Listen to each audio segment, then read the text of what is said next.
Is your Nissan Kicks failing to connect to Apple CarPlay? Let's troubleshoot the most common culprits in under 2 minutes. Data suggests that up to 80% of CarPlay issues are resolved by simple software resets or cable swaps. Before you head to the dealership, let's walk through the diagnostic process to rule out the basics.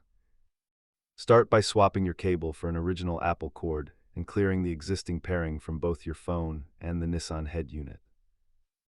If the basics fail, check your iPhone screen time restrictions or verify if your Nissan Connect system requires a firmware flash. Sometimes a simple soft reboot of the infotainment system can clear the cache and restore your connection immediately.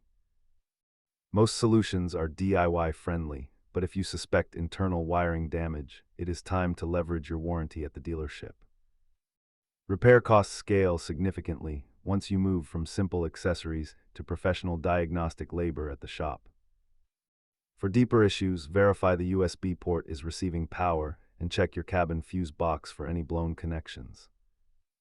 Keep a basic set of trim tools and a fuse puller in your glove box to make these quick checks much easier.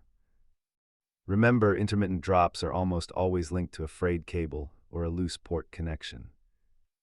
If these steps fixed your Nissan Kicks CarPlay, hit like and subscribe for more troubleshooting guides.